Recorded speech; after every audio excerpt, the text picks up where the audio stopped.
Hey everybody, this is Kevin Kautzman with the podcast Get This. It's a show about things people love, and I'm coming to you from the St. Paul studio here in Minnesota in the foul year of our Lord 2020. I should not have started saying that. And it's Friday, September 4th. We're heading into the long weekend, and I'm joined by Joe Ferrara. Joe, how are you? Good. How you doing, Kevin? I'm doing all right. I am doing all right. I have a new baby boy who just came home this week, and so we're adapting to that. And where are you? You're in Colorado, correct, Joe?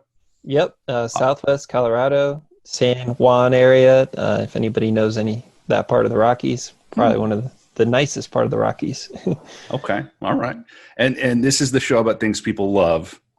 And I created it because I feel like there's a lack of earnestness and a dearth of positivity in the world, and I think we need it more than ever. So what are we talking about today? Something you're passionate about that you really love? Yeah, so we can get into the story, but just a little intro. I'm super passionate about nutrition and just getting people outside their comfort zone. And for me, it all started with nutrition, so that's what I'm super passionate about sharing with the world.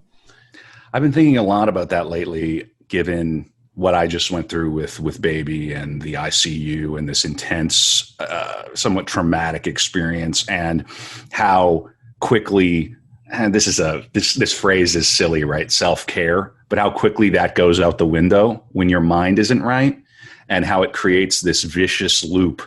And suddenly you're in this really bad place. You're eating constant takeout, and then you're waking up every morning, you're feeling terrible, and then you're repeating bad, habits. I've been thinking about it a lot lately. Yeah. Yeah, and I'm sure a lot of people are, because this whole new COVID loop is kind of like a loop in itself, and I experienced it when I first, was furloughed or whatever from my regular job and was staying home all the time, because it's a change of routine, and any change of routine, just like you having a baby and being stressed and, things like that, it's really hard for people to deal with. So a lot of the stuff I do is so that when times like that come up, you have your habits to fall back on, and maybe it will take a few weeks of adjustment, but you still know your habits are there. You know what to do to get back to your regular healthy lifestyle. Are you the kind of person who has a fixation on a particular diet? Are we talking paleo? Are we talking keto? What are we talking about? So I don't, and I actually encourage people to ditch the diet, as they would say, just because it doesn't, maybe keto could work for somebody, sure, but I think most people have a very individual way of eating, so it's really an individual process in figuring out for yourself. And I like to say to do, instead of a diet, work on your habits, your food habits. And that could be things like adding more vegetables you like to a lunch, or adding protein to a lunch, or even just sitting down for a meal and eating in less or more than 10 minutes, and sitting down with your family and having a conversation instead of scarfing down your food in the car and the drive-through, which, we've all been guilty of at some point. So For me, it's not dieting. It's figuring out what works for you and doing more of that. I think it was a big revelation for me growing up, because I grew up in Western North Dakota, and for us, a meal at McDonald's was just that. We thought of it as a meal. And as I grew older, I realized, oh no, this is a snack. This is a treat or a snack, not a meal. And that there's some class involved in that, and there's other issues. But I've been thinking about that a lot lately, and how much it relates to habit. And how it's so simple to go and buy $100 worth of groceries and have meals, healthy meals for 10 days or for 5 days, depending on, if you're yourself, a couple, family, whatever, and realize you're spending that much money on takeout, 2-3 orders of takeout, and that you've spent that money. So it's like we sacrifice, in a weird way, we sacrifice our health for the convenience of the takeout or the fast food. Yeah. I mean, even to challenge the time, the convenience, if you actually think about how much time it takes to get takeout, because I don't know about you, especially if you're ordering with a significant other, how much time do you spend trying to figure out what to eat? I don't know. Yeah, it's true. That's a good point. Yeah. and go, and then if you go to pick it up or like things like that, so you could have a meal ready, and I mean, I have meals that I can make in 10 minutes, but Sure. if you're just starting to cook, maybe it take you half an hour, but I mean, it might take the same amount of time to go get that takeout and figure out what you want to eat, and then so it's funny, like and it really is a mental thing, and that's probably Hmm. what we're going to end up talking about a lot, but Yeah. yeah. Well, and where are you from originally? I'm from New Jersey Okay. originally, so I have an interesting history with food because I'm Italian. I don't really look it, but I'm from Southern Italy. A lot of people don't realize there are blondes in Southern Italy, but Sure. but Yeah. so I grew up with like the pasta and the lasagna and the pizza. I go into New York and get my slice with my dad when join him at work. I loved it, Yeah. and I was always taught to clear my plate as a kid, Oh so yeah. Oh yeah. you know, even now it's really hard for me to stop eating what's on my plate just because I grew up like that. And a lot of people grow up with those food trends, and there's nothing bad or good about it. It's just I didn't grow up with a lot of vegetables or things like that. It was a lot of carbohydrates, and Mm. those are the easiest things to ever eat. And it's really hard to get off a diet full of carbs. And when you're so used to that food, that's just fills you up quickly, and you can't stop eating it. So not that carbs are the demon like some people think. It's just developing a healthy relationship with food, knowing when you're full, and a lot of those things I don't think are taught when you're a kid. It does feel like we've undergone a real renaissance in our relationship to food and diet. When I think about, and I'm not casting shade on my elders here, but when I think about what we were raised on, in the most part, it's pretty bad. Pretty Yeah, awful. The sugary cereal in the morning. Then for some yeah. reason we're drinking milk at school. And then when I think of the school lunches, I go, okay, send me to prison. I've been to prison. Like you're not like, no, please don't, please don't. But like at the same time, it's like, what are we really? What did we really go through there? And then this kind of dawning realization in the '90s and then into the aughts that wow, this is not making us feel good, and we're not healthy, and then I'm trying to think of who we can really lay it at the feet of. I mean, there were always diets, in the '90s and the aughts, but I guess maybe the question here is, when did you really awaken to this and get into it? Yeah, and that's a great question. And like the we could talk about the history all day, but I Hmm. mean, really, if you think about it, people were not getting this overweight or out of shape back, maybe the 20s and 30s, 40s, whatever. But then once processed food came on the table, that's what really started causing the problem, and a lot of times fat was demonized. Yeah. We've gone through all these trends of different things, which actually made things worse because a lot of things were filled with sugar. But I mean, really, that's what I've realized, and that it was the processed foods that was doing it for me. Like, because when I was in college, I wasn't exercising as much as I was in high school. I was in great shape in high school, but I was still eating the same, and that's when I gained a lot of weight. I probably put on like 50 pounds, Oh, right. Well, and they call it the freshman 10 or freshman 15, right? yeah. Yeah. Yeah. It was over the whole, all the beer, the pizza. Oh, yeah. I had a pizza place right under my apartment. The pizza was, bigger than your face. It Where'd you was go to great. school? Where'd you go to school? I went to Virginia Tech for Okay. engineering. Right on. Um, so yeah, there, and that actually most people don't know this, but it has like the second best food in the country. I don't know who rates these things, but it Hmm. had incredible food. Hmm. Side to, they had like steaks you could buy, lobsters at the dining hall, like a teriyaki, cook in front of you, hibachi kind of thing. What? Like, yeah, Okay. the All right. place is amazing if you want some really good food. Not gonna lie. Hmm. There's a Qdoba on campus, a Pizza Hut, like a Chick-fil-A. So just plethora of options for me.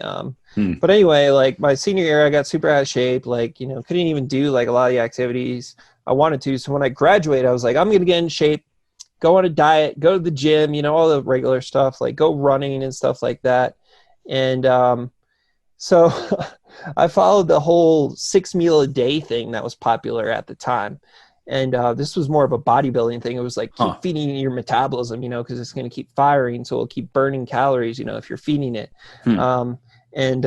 So I would measure all my portions on a scale, protein, fats, carbohydrates, all that. So I knew exactly how many calories I was eating, and just trying to maintain a deficit, going to the gym every day, you know, running on the treadmill, like stuff like that. And like, I hate the treadmill. Like, Oh, I hate it. I hate Oh it so man. much. Oh, it's so boring. Yeah. Uh, I'd rather run outside in the cold than mm, be on the treadmill. mm. But anyway, so I was doing that. It wasn't, and as you could tell, it wasn't stuff I did not enjoy it at all. But I just did it because and I lost some weight, but I couldn't keep it off because as soon as I'd go on a trip, I couldn't eat 6 meals a day. I couldn't measure my portions. I couldn't get on the treadmill, incredibly unsustainable. Right. So, Hmm. yeah, so I mean, it's a lot of what people go through. So, I've been there, done it, and I finally found a better way to eat through sustainable health habits, like through precision nutrition, is where I got certified. And that was the thing we were talking about earlier. And I just started adding like vegetables to my breakfast. Didn't worry about portion sizes as much, especially in the beginning when I was just getting used to eating that sort of food, and just focused on one habit at a time. So I wouldn't worry about the portions at all. And I would just bring a steamable bag of vegetables to work, eat that in the morning with my eggs, and maybe I'd cook a bunch of eggs all at once or prep them in the microwave, just making things super simple, super basic level, and just trying to eat more whole foods, less processed foods. And that's where we're coming back to talk about the processed foods. And that's what I say now. If you can just eat more whole foods to start with and not worry about anything else, that's an amazing place to start. Amazing. So we're talking about eggs, we're talking about carrots, we're talking about broccoli, we're talking about nuts, fruit. Yeah.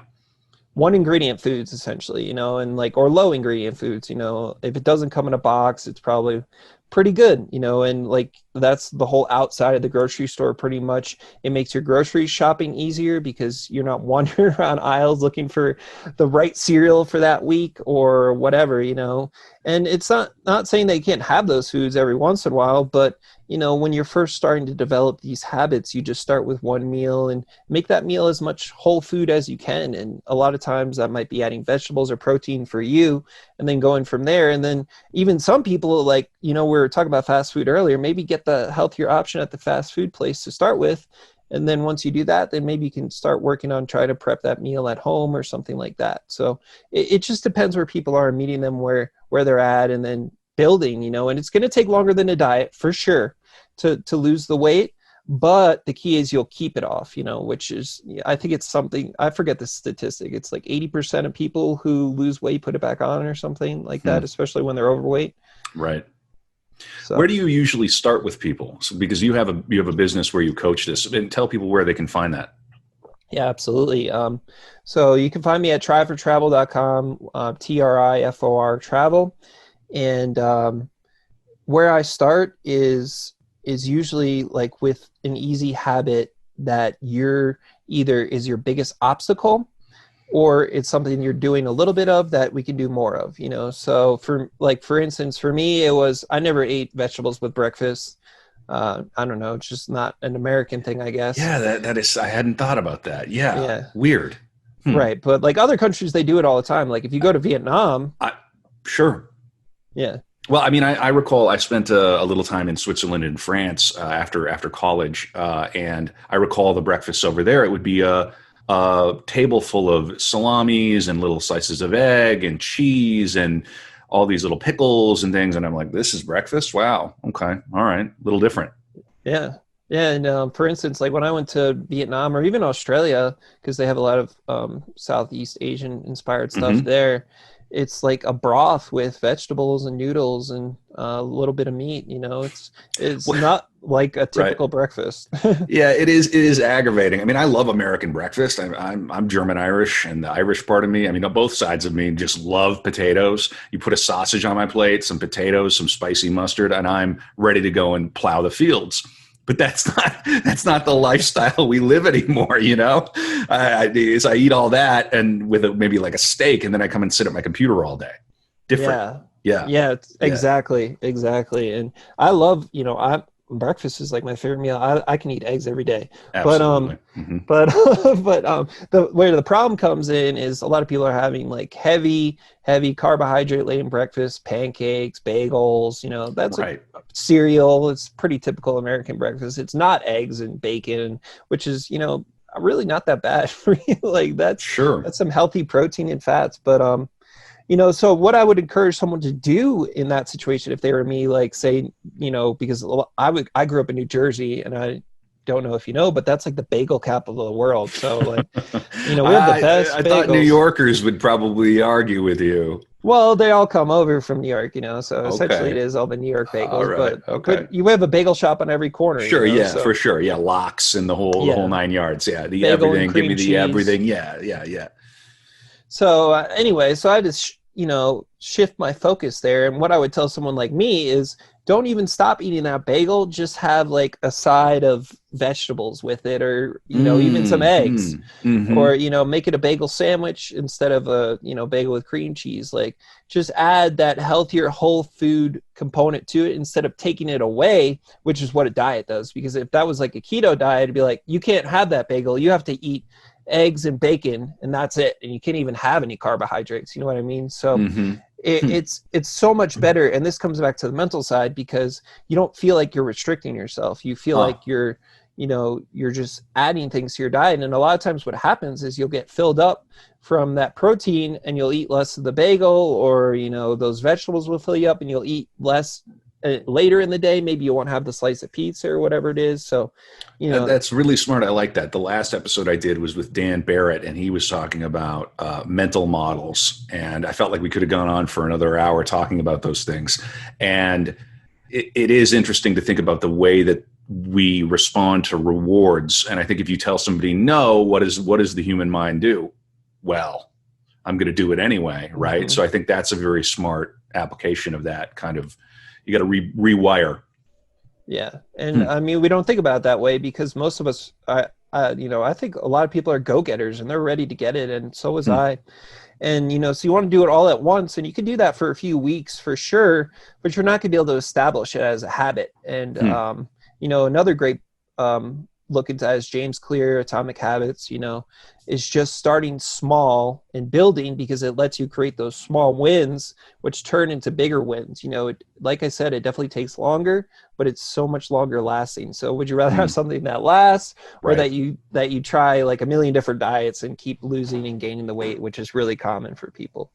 Yeah, we're in this transition right now where baby has come, and we were a couple of New Yorkers met in New York. I mean, we're from out here, and we're in the process of breaking the takeout habit and breaking the fast food habit. Not that we eat a lot of fast food, but we'll go out and we'll get some Chinese food or what have you, and trying to get that down to one a day, because sometimes we will do two times a day. That's a problem, not only for the checkbook. You're just looking at how much you're spending, and you go like, oh, this is a crazy bill at the end of the month. This could go to a lot of other places, but also for health and for sustainability, right? If you want to start a family, you want to raise a family, you got to start thinking about like, what's it going to take to if you want to have 2, 3, 4 kids. You're not going to be going to Chick-fil-A. You're not going to be getting Chinese takeout. So what are you making at home that is a big, rich meal for everybody, especially starting out for mom and dad, and you're not burning yourselves out. So do you have any advice around that? Like what are some good kitchen habits that people could start to adopt? Yeah, absolutely. And like you said, just start small. Like even if you're eating takeout twice, maybe eat it once Mm-hmm. and add a meal. Don't try to do it all at once. It's very tempting to. Don't. So for me, kitchen habits, it all starts with grocery shopping. Mm. And it seems simple, like because we've been doing it forever, but there definitely is a better way to grocery shop, and it's different. And it's another thing that's different for everyone, and it's hard to advise on. But what I'd say, like what's been working very well for a lot of people, especially during times like COVID and where things are all up in the air, you can order your groceries for pickup now for free. Mm-hmm. So you don't even have to go in the store. The first time you're going to build that list, it's going to be tough. But you can reorder the same stuff over and over again. So you could just be like, I want this exact same thing. And most people eat the same stuff over and over again anyway. So what I would say is focus on one meal, like I was saying. And if you're not prepping anything at all, like one time a week, that's all you got to do. What I say, like for any new habit, make sure you're 90% confident you can do it. At a frequency you're 90% confident you can do it. So maybe for you, you're already making a lot of food and you want to cook all your It's pretty common that people have trouble with dinner that I talk to. So maybe you want to make all your dinners for the week. So I would say pick out things at the grocery store to make up your meal. And basically those are all whole foods if you can. And, focus on basically just comprising your meal of the macro areas, which are protein, starches, fats, and vegetables, are kind of like their own separate thing. And so basically when you go to the store, you just want to buy foods in those areas and just make the meal of that. So for instance, a great dinner that a lot of people love is just roasted chicken with roasted vegetables and roasted potatoes. Boom. Boom. Yeah, that was what I was going to say. Yeah. Mm-hmm. And you could do that all in one pan. Well, I mean, you probably put the chicken in a separate pan and then the vegetables and the potatoes together in one pan and roast it on 450. The chicken, depending if it's breast or thighs, will take like 17 to 20 minutes. And the vegetables probably take half an hour with the potatoes, maybe 45. And that's it. And you can make as much of that as you want. Think about it, because it's just on a pan. Like you could put 3 pounds of chicken and like fill up another huge pan with vegetables, or even 2 if you wanted. Like, so you can make enough for family for a couple meals, and there's stuff like that. And then less of a bulk thing I like to do that's something quick is just sauteing some meat with some spinach and heating up some rice in a rice cooker or on the stove, or even instant rice is okay, like if that's something you need quickly. So and then you can add your healthy fats with the olive oils and stuff on the things we've been talking about there. So, those are 2 great examples for a quick dinner instead of, a takeout. And, it starts in the grocery store. You buy those ingredients you need, buy the vegetables you like and already know. Mm-hmm. And I'd say add some diversity. Like a lot of people don't think about this. Just buy a couple different types of seasoning. Like all seasoning is really easy because you don't have to do like salt and pepper. It's just one thing. Just throw it on. You're done. And then at the end, it tastes different from Tuesday to Monday. So you get that diversity that a lot of people like, because a lot of people don't like to eat the same thing. Get bored of the same thing. Right. And then that's where condiments and jalapenos and other little garnishing and things can come in. We made last night a big cut of pork and threw some pepper, some onion. What I would tell people, and I'm not an expert in this, but for me, getting off the stovetop and getting into the oven was a big transition, because you can put something in the oven for an hour and then do other stuff, come back, pull it out, serve it, you're done. If you have too much, you box it up, and then for lunch the next day, you make tacos out of it. You cut it up further, you make tacos. Now you're in good shape and you're having fun with it, and you're avoiding those killer apps on your phone that want to send you sodium and right. I mean, and I love some good takeout barbecue. You send me some good takeout barbecue, I'm going to eat that. I'm not going to say no. And there are days where that has to happen. But man, yeah. And I actually enjoy cooking. I love cooking. And, for me, it really came when I discovered what you can do with the oven.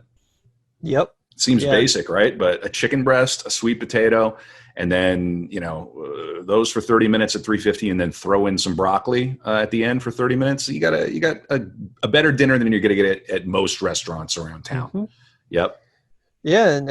And just think of that. And especially now, we're getting the fall here, but it's still pretty good for grilling. Just throw more on the grill, make a bunch of chicken breasts on the grill instead of just the 1 or 2 for, so always just think in bulk, how much you can always freeze more if worst case, if you're not going to eat it, and then a lot of times I'll get busy and I can pull those things out of the freezer already made. And I'm like, thank God I have this. Yeah. And a lot of times I'll have stuff sit in the freezer for a while and then I'm like, oh yeah, this is good. Cause I'm super busy this week. I don't have time to cook.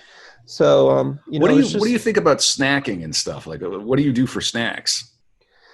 Yeah, and that's always a tough one for people, especially me, because I'm not so much a sweet tooth. I'm more of like a snacker, like salty chips and stuff. So, for me, I've switched over to eating a lot more nuts because they're a lot more filling for me. Definitely, you could still definitely overeat them, but just portioning them out and just having it in a small bowl is really helpful for me, just to get through those times a day. And fruit, I think it's really helpful. And a lot of times I'll, switch over, if I'm thinking of having chips, you could just have some hummus with some vegetables, it's still really good, so, but I mean, I think that I kind of treat it as almost a treat for me, like having some chips on the weekend while watching the game or something like that. Like, because that's really important for me to just be able to relax, so it comes back to the 80-20 principle. Like, if you're good 80% of the time, you're probably doing better than 99% of people, so don't worry about those 20% indulgences. And it comes back to the mental side, like we talked about before. Like, don't let it get through your head. Just let it go. Especially if you overeat, just get back to your regular diet and things like that. And there's definitely healthier snacks. There's definitely more processed snacks, but it just depends. Like, if like a bowl of chips is going to keep you happy and stop you from like binging out on some crazy like buffet or takeout on the weekend, like, then maybe have that bowl of chips on a Wednesday when you're watching, basketball or something, like. Sure. So tell me, it's all relative. Yeah. How does a guy from New Jersey, obsessed with carbs, end up out in Colorado as a nutritionist? How did that happen? Yeah. So, it's a good story. So I when I graduated from Virginia Tech, I started working in Connecticut as an aerospace engineer. And that's when I lost all that weight, got super into nutrition, started coaching some people. But the bigger thing for me, which I never expected, was it kind of, and we could talk about this all day, this is another topic in itself, it kind of got that change muscle going. It was like getting from a fixed to a growth mindset and just thinking I could do different things. So I ended up enrolling in grad school. Like, I got a degree in international business while I was working. And also I completed my first half Ironman. So I started training for that. Hey. And I've always been super into biking and, I really love swimming. Like, running was the hard part for me. Oh, I love swimming. Oh, but, man. Yeah. It's the best. Yeah. But I like running a lot more now. But anyway, so 4 years into that, I was really tired of that job. Like, it sounds like a cool job, but I don't know. I couldn't express my creativity in the corporate environment, and especially an old school aerospace company. They're still doing stuff from the 70s. They're pretty conservative, right? Right out of Dilbert. Yep. Yep. And the cubicles, like, all why that, are like, we in this meeting? Yep. We're in this meeting because we're in this meeting. And we're going to be here until the hour. I mean, it's kind of a funny story. Like, there was like a failure in a fan blade, and we had an hour meeting every day. And they're like, do you have anything new? And be like, no, it's been a day. Like, I don't know what the point of this is. Right. But yeah, I did corporate for a while, and I burned right out because I do websites, K2 Creative, K2the2.com. And it's like staring at the same website every day for 3 years, you start to lose it a little bit. Yeah. Got to have different projects, got to meet different people, got to be stimulated. I'm too creative to be in corporate, I think. Yeah. Yeah. Yeah. That was the big thing for me. I didn't realize that, especially graduating, you're like, oh, you go work for a company. But I didn't realize that I'm more of a creative engineer than most engineers. And so I wanted to think outside the box a little bit. So anyway, I ended up taking a pretty drastic step in quitting that job and then deciding to bike across the country. So I biked. Right. Yeah. So wait, okay. So you quit your job. This is good because now we're into the turn into act 2 here. So you quit your aerospace job because you're burning out and you can't stand the cubicle, and you get a bike and you go, I'm going to bike across the country. Not a lot of people will ever do something like this in their lives. So let's stop and mark that. Yeah. It's very cool. Yeah. And the cool part for me was, like, I'm going to leave my front door and bike to Florida and then bike to San Diego. At least, that was the plan. Woo! Whoa, doggy. Okay. So what happened? I want to hear this. Yeah. So anyway, I followed through with it, which I was really proud of. And this is another whole topic, is like following through with your stuff. I just kept putting myself out there. Once I bought the bike, I was like, I have to go now. So what kind of bike did you buy? I bought a Trek 520, which is a steel touring bike. And she held up pretty well for the most part, which was good. I actually had the section on the top was cracked when I was coming into Texas, but I was lucky. I was spending some time there volunteering, so I was able to just get that Texas warranty. energy, just warping space time. I spent 3 years in Texas, so it's different in Texas. Yeah. Oh yeah. Oh yeah. So anyway, I thought I would be gone for like 3 months, 4 months, maybe, right? So I leave my front door, bike across the first New York border, bike to Philadelphia, and stay with my brother. Oh, is And your brother still in Philly? just outside it now, yeah. Cool. He's in Doylestown. He was at UPenn at the time for veterinary school, and now he's a vet. Nice. All right. Cool.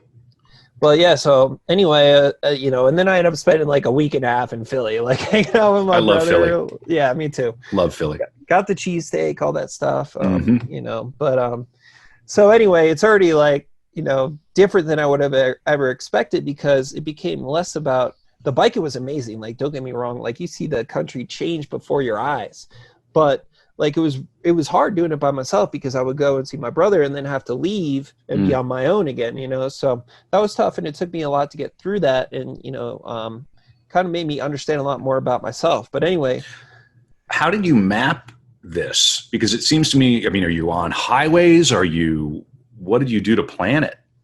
Yeah, so there's a really great resource for bike touring. It's the Adventure Cycling Association, and they have routes that go across the country. Wow. So there's one on the East Coast, and that was the one I was following at the beginning, because I figured I was new to this and just staying at a lot of campgrounds and stuff and things like that.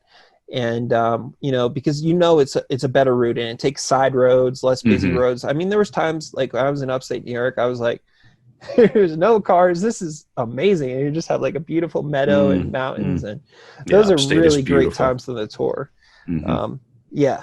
And even in Pennsylvania is a little like, still back roads, but there's more traffic. So it just depends. Like, but they usually try to keep you on more cyclist friendly roads, and so it definitely goes out of the way. Like if you were, because there's also a Google Map biking direction you can use, but that's way more direct. And you might be on some busier roads, but you'll never be on a highway or anything like that. Right. Okay. But yeah, you get on the turnpike. Yeah. Yeah. So I didn't take the cannoli. leave the gun. We killed it. We killed a cyclist. Yeah, exactly. God. Yeah. So, I'd encourage anyone who's looking into bike touring to look into adventure cycling, because you don't even have to use your phone. You buy the maps and just follow the turn by turn directions, and it's super simple. And it's going to be good cycling. And there might be other cyclists on there who are following the same route too that you can meet, which is nice. Oh, that is nice. So you're heading down from Philly to Florida. Yeah. So from there, I went through Baltimore, DC, stopped with more friends, and like by now we're like a month and a half, and like biking down Richmond, all that stuff, and then I go out to see my parents out in Southwest Virginia, back kind of where I went to school, so I spend more time there. And this is where I actually got off the adventure cycling route and followed the Blue Ridge Parkway, which is, I think, the nicest part of my tour. It's just beautiful mountain road. Like you're going up these big climbs, huge overlooks, lots of cool hiking, and all that stuff. So then I end up in Asheville, go back to the coast, follow a little bit more of the route, stop more places, see more friends, and I don't get down to Florida until like November. So I started in August and didn't get there until November. So I thought it would be done with the tour by then. So I was like, whoa, this is taking way longer than I thought. But really what it came about was making these human connections along the way. There's a really great service called Warm Showers, and it's basically like couch surfing for cyclists. But except you usually get to sleep in a bed, and they feed you like twice. And they're cyclists too. They've usually toured, so that you have something to relate to immediately. Sure, right. And it's just amazing, to be able to take a break from the road like that. It's called Warm Showers. Okay, nice. Yeah, really great resource. And so I stayed a bunch of those. Stayed with a bunch of friends, family members, and things like that. So went home for Thanksgiving, and then I started biking across. And this is where I actually met up with some other tours in Tallahassee, Florida. We biked to New Orleans, biked through Texas. I stopped in Texas for the winter because that was actually colder winter in Texas for some reason. It was in 2017. Okay. Yeah. Not terrible, but it can get chilly. It's getting into the 40s. If there's a frost, like in Austin, the whole city shuts down. Yeah.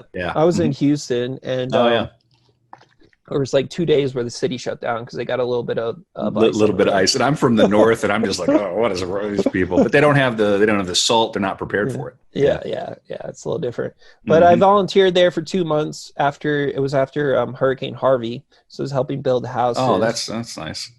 So that was another thing that helped me out. But so you see where this is going. So it just took. So I didn't really like. By the time I got out to California, it was like May.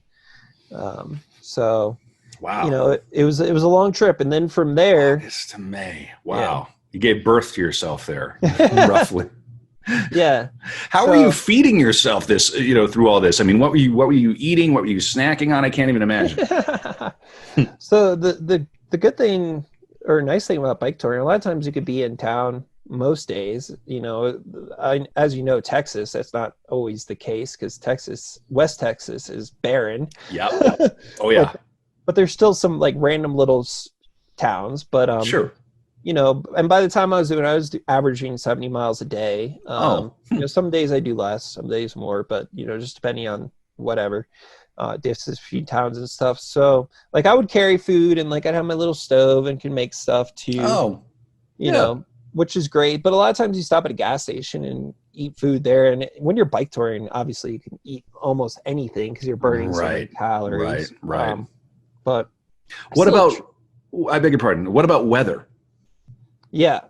So, I mean, weather, I think we got pretty lucky with that. Like there was a couple days, maybe it rained a little bit, but you could also like, I was lucky that I was staying with people where I could just like, well, I'm just not going to go because it's raining today and I'm just going to stay for an extra day or two. And so I would do that kind of stuff. But like I had like the jacket and like the pants and like, and a lot of the reason I stopped for the winter is because I was like, I want to enjoy this and not have to deal with the cold weather and things like that while I'm outside and camping and things like that. So, if you have the right clothes, it makes a big difference, I think. And did you ever feel unsafe? Did you ever feel threatened? How did people respond to you on the road?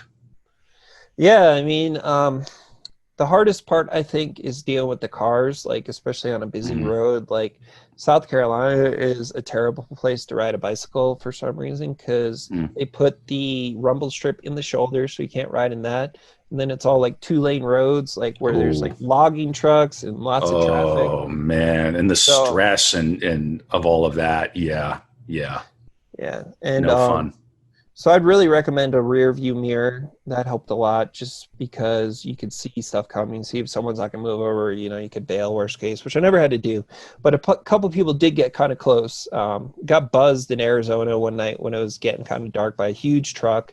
So those things scared me for sure. That's probably the scariest part about the tour. But the people were amazing. Like, you come into a town and like people be like, what are you doing? Like, you did what? And I'd be like, I biked here from Connecticut. And they'd be like, and you're an instant like celebrity. You're like the bike hobo, but with some status. Yeah, exactly. And so people didn't believe me. They were like, no, you didn't. And I was like, all right, well, because they just don't believe that's possible. Right. It's so out of the box. It's just out of their head. But so it's so cool talking to those people because like you have instantly something to talk about, and like they'll come up to you and talk to you. You don't even have to like, people give you money. Like they're like, here, like this nice old lady, like it was like, please take this $20. Like, that's darling. That's darling.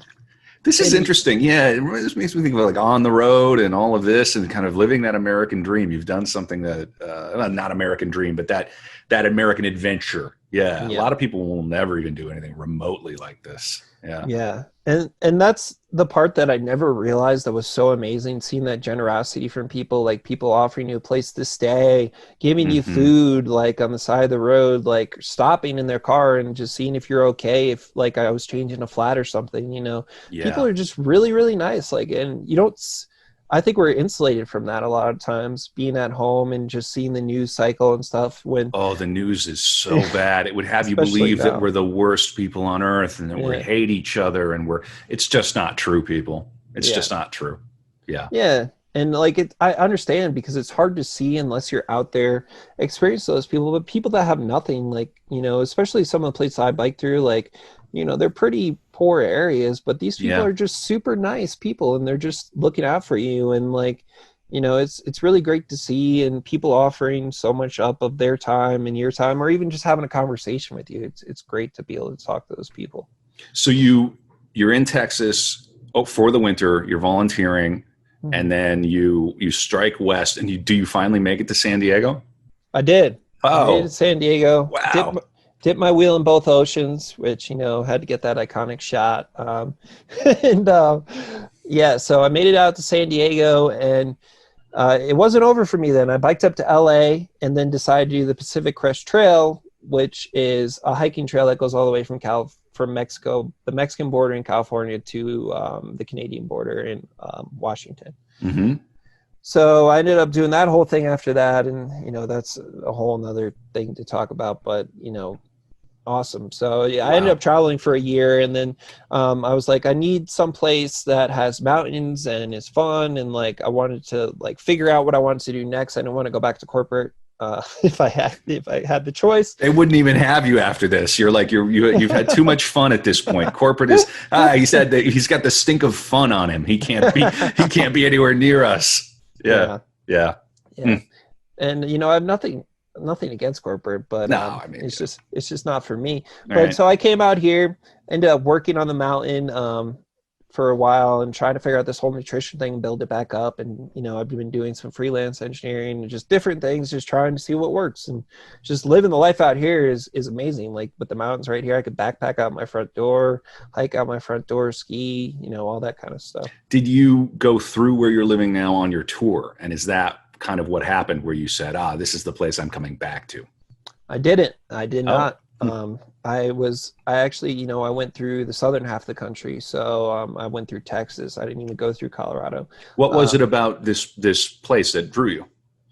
Yeah, I don't know. Telluride, I've just heard amazing things about it. And it's definitely a very, very unique place. Like if you guys Google Telluride, like it will give you an idea in itself, because it ends in a box canyon. There's only one way in and out, like unique in itself. Ends in a waterfall, essentially. So really cool place, huge mountains surrounded by 14,000 foot peaks, skiing right there. So I figured I'd try it out for the winter, try out some skiing, be a ski bum, as they say.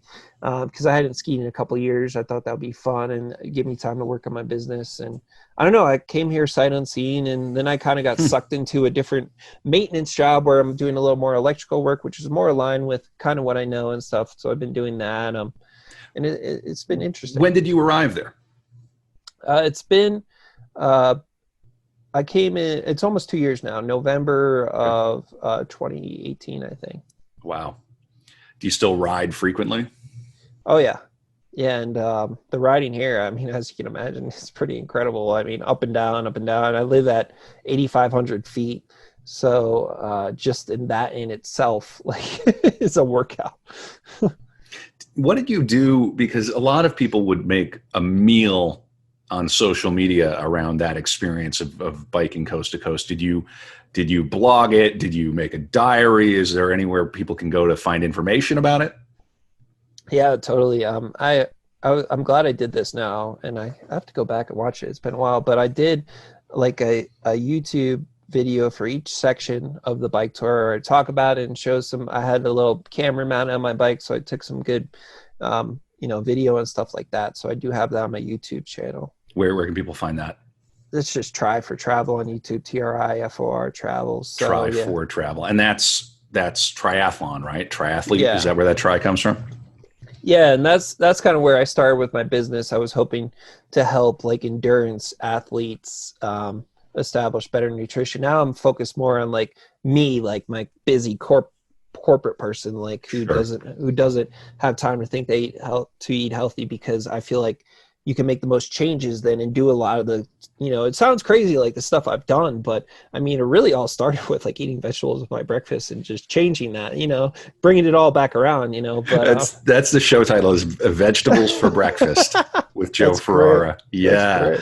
I love it. And yeah, and again, nothing against corporate. We're just trying to lure you out of your cubes. Come with us. You're going to come on a podcast. We're going to talk about biking across the country. Was there a moment uh, a particular moment where you had this epiphany and said, I'm getting a bike and I'm going across country, or was it more of a slow burn?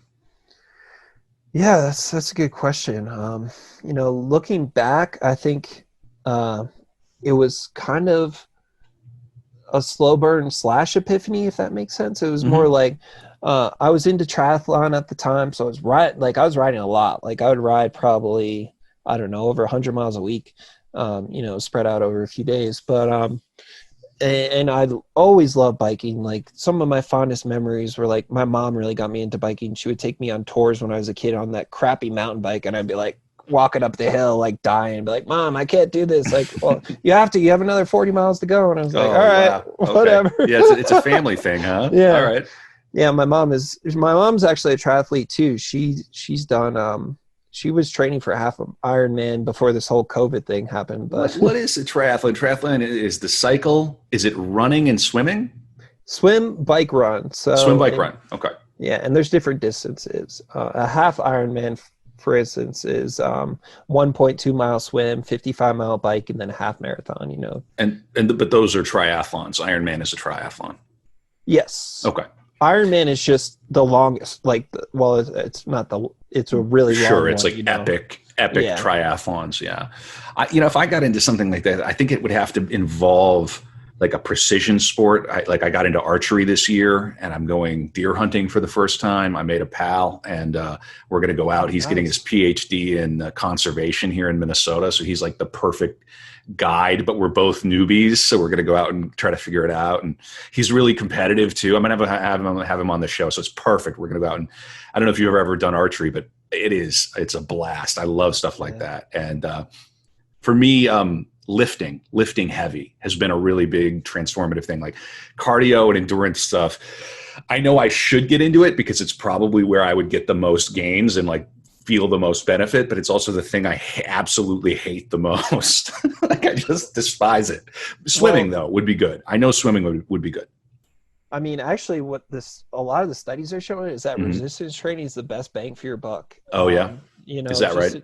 yeah, just because in terms of that afterburn you get, where your body's continually in that state where it's building muscle and having to use a lot of your calories for that, and so I mean that's all right. And for me, I cycle. Like I love lifting too. Like I was that puny kid in high school, like benching the bar. Like that was all I Right. could do. And but Oh I man. grew so much from there from lifting with the football team, and like they would kick my butt. But Yeah. Okay. That's you know, cool. Yeah. so I don't know. I cycle between different things. Like so there's this new show on Amazon. It's this Fiji Eco Challenge Adventure Race with Hmm. Bear Grylls. So you obviously Okay. it's epic already. Yeah. And it's 11-day race across Fiji, and the only time you have to take a break is 90 minutes at different camps, and it involves like there's sailing, there's paddle boarding, there's mountain biking, there's hiking, rafting, there's like climbing, like so that kind of now I'm kind of getting attracted to that kind of stuff. So like you were saying with the archery, like Yeah. there's an orienteering kind of part of hunting as well. So Mhm. there are different like things like that where you can combine and do stuff like that. So Yeah. it's just a lot of times just knowing that it's a thing. Oh, for sure. I remember walking into Buona Archery here. Shout out to Buona Archery in Little Canada. And I just said, I got this amount of money, set me up with a kit, and they put a compound bow in my hands. And my buddy Dwayne kind of initially got me into it. And it's so easy to get addicted to it. I want to actually buy a plot of land out here with a house on it. We want to actually find a place so I can have a little thing in my backyard and go out and shoot. And it's so meditative. You can't have your phone in your hand, and it's a workout too. You're pulling back pounds regularly, and by the end of the day, you come back the next day and you go, "Whoa, I really got something out of that." And you're working muscles you wouldn't work otherwise. I mean, it's really addictive. And I made the mistake one day of doing my lifting regimen. I do the strong lifts. I don't know if you've ever heard of it. It's really good. Yep. But I do that. I do it in the Smith press. I know it's whatever. It's like my little weak boy, puny boy strong lifts. But I made the mistake of doing my lifts, and then I went to archery that night, and I was in so much pain. It Oh. was it was a big mistake. Yeah, man. So, okay, great. So what's next for you, Joe? So you've done a lot in your life already. Are you planted there? You're working on your business. Tell us the URL one more time. Yeah, absolutely.